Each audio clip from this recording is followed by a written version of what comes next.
सपद सपद सपद सपद गजद गजद गजद गजद गजद रे गम रे गम रे गम रे गम रे गम पद म प ग म रे ग रे सा।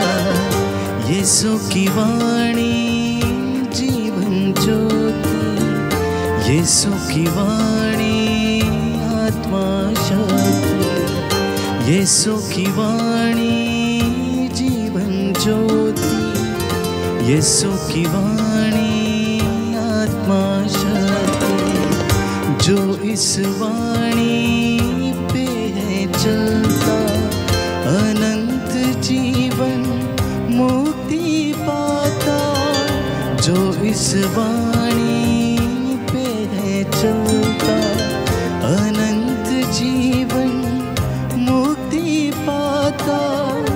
यीशु की वाणी जीवन ज्योति, यीशु की वाणी आत्मा शक्ति, यीशु की वाणी जीवन ज्योति, यीशु की वाणी आत्मा शक्ति।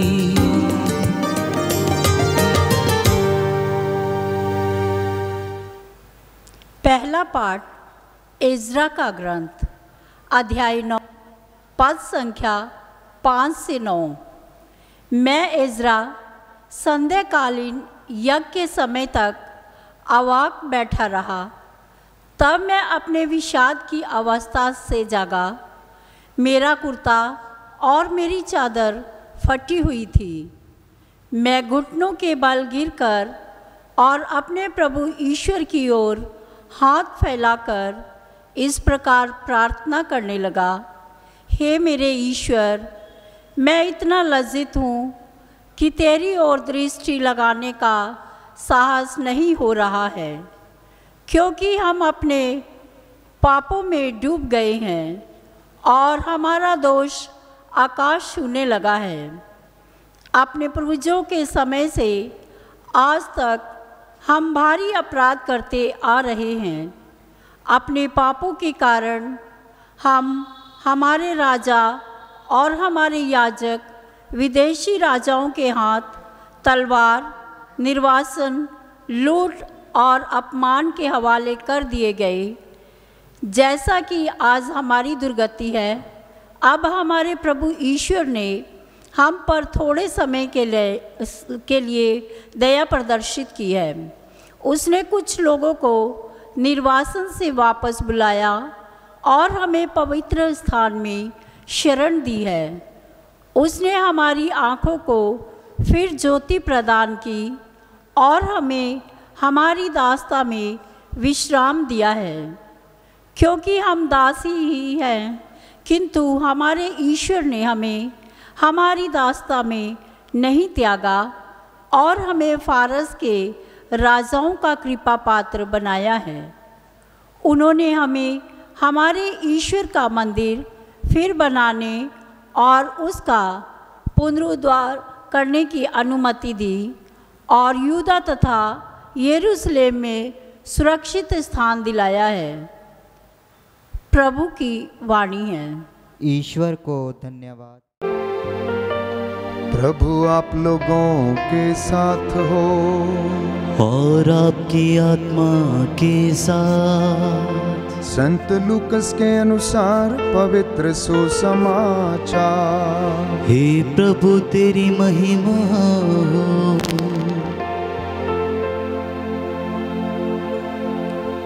यीशु ने उन्हें ईश्वर के राज्य का सुसमाचार सुनाने और बीमारों को चंगा करने भेजा। यीशु ने 12 को बुलाकर उन्हें सब अपदूतों पर सामर्थ्य तथा अधिकार दिया और रोगों को दूर करने की शक्ति प्रदान की। तब यीशु ने उन्हें ईश्वर के राज्य का सुसमाचार सुनाने और बीमारों को चंगा करने भेजा। उन्होंने उनसे कहा, रास्ते के लिए कुछ भी ना ले जाओ, ना लाठी, ना झोली, ना रोटी, ना रुपया। अपने लिए 2 कुर्ते भी ना रखो। जिस घर में ठहरने जाओ, नगर से विदा होने तक वहीं रहो। यदि लोग तुम्हारा स्वागत न करें तो उनके नगर से निकलकर उन्हें चेतावनी देने के लिए अपने पैरों की धूल झाड़ दो। वे चले गए और सुसमाचार सुनाते तथा लोगों को चंगा करते हुए गांव-गांव घूमने लगे।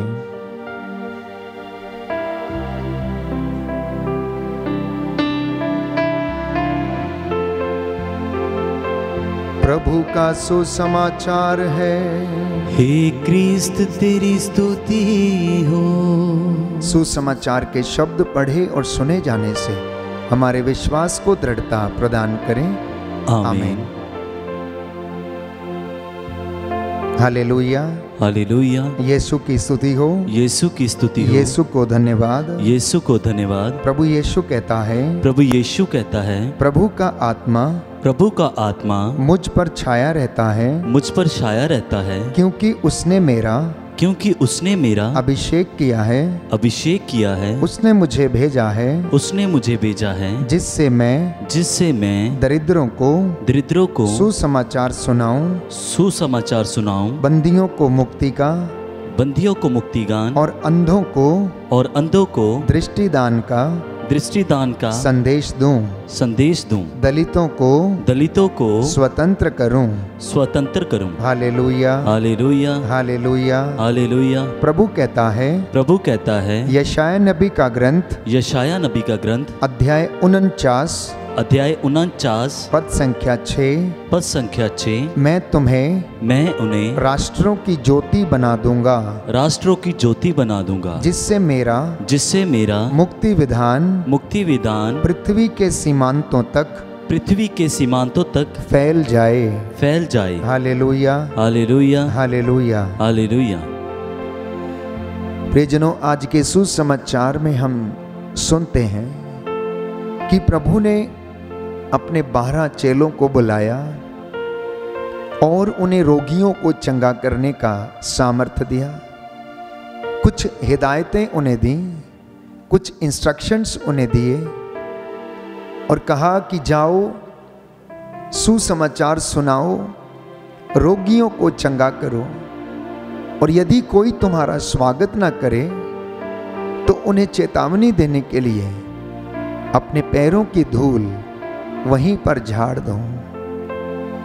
अपने हाथ में ना तो लाठी लेके जाओ और ना ही 2 कुर्ते साथ लेकर जाओ और ना रुपया।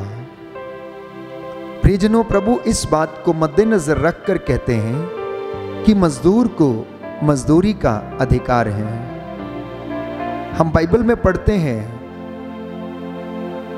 कि प्रारंभ से ही परमेश्वर ने अपने नबियों को एक विशेष रीति से चुना और उन्हें सुसमाचार और प्रभु का वचन सुनाने और नबूवत करने की आशीष उन्हें प्रदान की।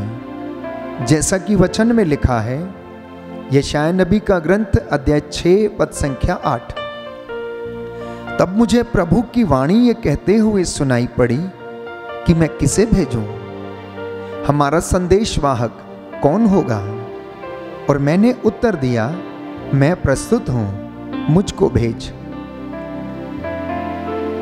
यशाया नबी के ग्रंथ में हम पढ़ते हैं कि प्रभु कहता है कि देखो, मैं तुम्हें राष्ट्रों की ज्योति बना दूंगा, जिससे कि मेरा मुक्ति विधान पृथ्वी के सीमांतों तक फैल जाए।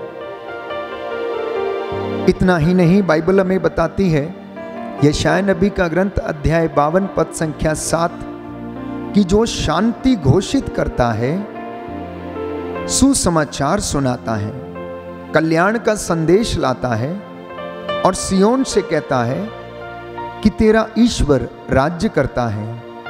इस प्रकार शुभ संदेश सुनाने वालों के चरण पर्वतों पर कितने रमणीय हैं। प्रियजनों, प्रारंभ से ही परमेश्वर ने अपने दासों को चुना, उनका अभिषेक किया, जिससे कि वे जाएं, दूर दराज में, गांवों में, हर देश में प्रभु के नाम की घोषणा करें, उसका वचन लोगों को सुनाएं, और जो भटके हुए हैं उन्हें प्रभु की राह पर चलने के लिए आमंत्रित करें। यिर्मयाह नबी लिखता है अध्याय 1 पद संख्या 9 से 10 में कि तब प्रभु ने हाथ बढ़ाकर मेरा मुख स्पर्श किया और मुझसे कहा कि मैं तुम्हारे मुख में अपने शब्द रख दूंगा। देखो, उखाड़ने और गिराने, नष्ट करने और ढा देने, निर्माण करने और रोपने के लिए मैं आज तुम्हें राष्ट्रों तथा राज्यों पर अधिकार देता हूं। और वही आदेश, वही अधिकार नई व्यवस्था में प्रभु यीशु ने अपने 12 प्रेरितों को जब चुना तो उन्हें ये अधिकार दिए, रोगियों को चंगा करने का सामर्थ्य दिया और उन्हें अनेक प्रकार के हिदायतें देकर उन्हें गांव-गांव में दूर दराज में भेजा ताकि वे लोगों को मुक्ति का संदेश सुना सकें। इतना ही नहीं, स्वयं प्रभु यीशु ये कहता है कि प्रभु का आत्मा मुझ पर छाया रहता है, उसने मेरा अभिषेक इसलिए किया, इसलिए मुझे भेजा, जिससे कि मैं बंदियों को रिहा करूं, दरिद्रों को सुसमाचार सुनाऊं, अंधों को दृष्टि का दान दूं, रोगियों को चंगा करूं। यह प्रभु की सेवकाई का एकमात्र उद्देश्य था और यही उद्देश्य प्रियजनों, आपको और मुझे, जो विश्वास करने वाले लोग हैं, प्रभु के अनुयायी हैं, यही उद्देश्य मुझे और आपको सौंपा गया है। प्रभु जानता था कि ये दुनिया बहुत अजीबो गरीब है, इसमें हर प्रकार के लोग रहते हैं, भले और बुरे। अधिकांश लोग इस वचन को, धर्मशास्त्र की शिक्षा को स्वीकार नहीं करते, इसलिए प्रभु उन्हें यह भी बताते हैं। हम मत्ती के सुसमाचार अध्याय 10 पद संख्या 16 में हम पढ़ते हैं कि देखो, मैं तुम्हें भेड़ियों के बीच भेड़ों की तरह भेजता हूं, इसलिए सांप की तरह चतुर और कपोत की तरह निष्कपट बनो। तुम मेरे कारण शासकों और राजाओं के सामने पेश किए जाओगे, जिससे मेरे विषय में तुम उन्हें और गैर यहूदियों को साक्ष्य दे सको। परंतु तुम घबराना नहीं, क्योंकि तुम्हें शब्द दिए जाएंगे, तुम्हें बताया जाएगा कि तुम्हें क्या बोलना है। पवित्र आत्मा इस कार्य में तुम्हारी अगुवाई करेगा। प्यारे भाइयों और बहनों, इतना ही नहीं, हम वचन में पढ़ते मत्ती के सुसमाचार अध्याय 4 पद संख्या 19 में प्रभु लोगों से कहता, अपने शिष्यों से कहता है कि तुम संसार की ज्योति हो। पहाड़ पर बसा हुआ नगर छिप नहीं सकता। अगर तुम वास्तव में मेरे अनुयायी हो तो तुम्हारे कामों को लोग देखकर पहचान जाएंगे कि तुम मेरे शागिर्द हो, मेरे भक्त हो, मेरी चुनी हुई प्रजा हो, मेरे दास दासियां हो। इसलिए जाते जाते उसने अपने शिष्यों से कहा, राह चलते यह उपदेश दिया करो, स्वर्ग का राज्य निकट आ गया है, पश्चाताप करो और सुसमाचार में विश्वास करो। बाइबल हमें बताती है कि प्रभु का वचन कहता है कि फसल तो बहुत है, मजदूर थोड़े हैं, इसलिए फसल के स्वामी से विनती करो कि वो फसल लुनने के लिए मजदूरों को भेजे। तो आज का संदेश प्यारे भाइयों और बहनों ये है, माता पिता और हर विश्वासी से प्रभु ये कहना चाहता है कि हम उसकी सेवकाई के लिए उसका निमंत्रण स्वीकार करें। हम जितने भी लोग बपतिस्मा प्राप्त कर चुके हैं, प्रभु के सुसमाचार को निडरता से सुनाने के लिए हम तैयार रहें। हमारे जीवन में उसकी आशीष सदा बनी रहे, क्योंकि प्रभु ये कहता है, प्रेरितों ने कहा, प्रेरितों का कार्यकलाप अध्याय 4 पद संख्या 20 में, हमने जो देखा है, जो सुना है, उसके विषय में नहीं बोलना हमारे लिए संभव नहीं है। तो प्रेरित बड़े सामर्थ्य से प्रभु के पुनरुत्थान का साक्ष्य देते रहते थे और उन सबों पर बड़ी कृपा बनी रहती थी। तो अगर आप प्रभु का वचन गवाही के रूप में लोगों को सुनाते हैं, प्रभु के नाम पर लोगों को उसकी ओर आकर्षित करते हैं, तो उसकी कृपा आप लोगों पर बनी रहेगी। इसलिए संत पौलुस बड़े गर्व के साथ कहता है कि मैं इस बात पर गौरव करता हूं कि मैं सुसमाचार प्रचार करता हूं। मुझे तो ऐसा करने का आदेश दिया गया है। धिक्कार मुझे अगर मैं सुसमाचार का प्रचार ना करूं। इसलिए तिमोथी को लिखते हुए संत पौलुस अध्याय 4 पद संख्या 2 में कहता है, सुसमाचार सुनाओ, समय असमय लोगों से आग्रह करते रहो, बड़े धैर्य से तथा शिक्षा देने के उद्देश्य से लोगों को समझाओ, डांटो और ढारस बंधाओ, क्योंकि वह समय आ रहा है जब लोग हितकारी शिक्षा नहीं सुनेंगे बल्कि मनमाना आचरण करेंगे और अपने पास चाटुकार उपदेशकों की भीड़ जमा कर लेंगे। परंतु तुम लोग धैर्य से कष्ट सहना, सुसमाचार के प्रचार में लगे रहना और अपने सेवा कार्यों के सब कर्तव्य पूरे करते जाना। प्रियजनों, ये आज का संदेश है। प्रभु चाहता है कि हम उसके राज्य और उसकी धार्मिकता की खोज को प्राथमिकता दें। दूसरी बात वो चाहता है कि हम समय असमय सुसमाचार सुनाते रहें। तीसरी बात, अगर हम ऐसा करते हैं तो उसकी बड़ी कृपा हमारे जीवन पर बनी रहेगी। चौथी बात, जब भी हम प्रभु का कार्य करने के लिए जाते हैं तो हमारा मन सांसारिक चीज़ों में ना पड़ा रहे बल्कि ईश्वर की बातों को सुनने और उन पर मनन चिंतन करने में सदा लगा रहे। यदि कोई प्रभु कहता तुम्हारी बात नहीं सुनता और यदि वह शिक्षा ग्रहण नहीं करता तो चेतावनी स्वरूप उस गांव की धूल उसके घर में ही झाड़ दो। आइए हम प्रभु से प्रार्थना करें कि प्रभु आज का वचन हम अपने जीवन में आत्मसात कर सकें, हम अपने जीवन से लोगों को गवाही दे सकें। सर्वशक्तिमान शाश्वत ईश्वर सर्वव्यापी ज्ञानी पिता, हे प्रभु यीशु मसीह, आज के वचन के लिए हम तेरे शुक्रगुजार हैं। वचन के द्वारा तूने हमसे बातें की हैं और आज तूने अपने प्रेम का मर्म हमें समझाया है। हम तेरे वचनों को दूर दराज तक देश विदेश में सभी लोगों तक पहुंचा सकें और अपने जीवन, बोली और व्यवहार के द्वारा तेरा वचन प्रकट करते जाएं। हे प्रभु यीशु, तेरा वचन कहता है कितने पावन हैं उन लोगों के चरण जो सुसमाचार सुनाते हैं। हमें भी ये सुसमाचार सुनाने की कृपा दे। हे प्रभु यीशु, हम तेरी आज्ञाओं को अपने जीवन में पालन करें। तेरा वादा है तू अपने दूत को हमारे आगे भेजता है जिससे कि वह हमारा मार्ग तैयार करेगा। हे प्रभु, हम तुझसे प्रार्थना करते हैं, कष्ट में हमें धैर्य प्रदान कर, निराशा के समय आशा प्रदान कर, वचन को सुनने और समझने की बुद्धि और ज्ञान दे। आज के वचन को हम अपने जीवन में आत्मसात करें और सदा अपने जीवन को गवाही के रूप में इस्तेमाल करते जाएं। हमारे होठों पर सदा तेरे वचन रहे, इन वचनों के द्वारा लोगों में जीवन आ जाए, मुक्ति आ जाए।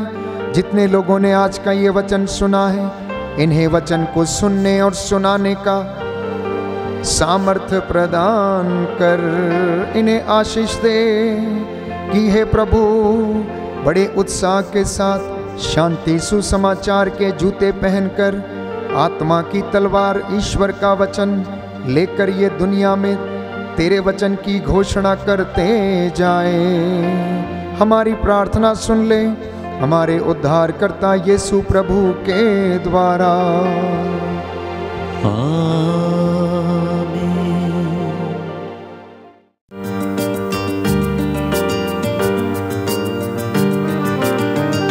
यीशु की वाणी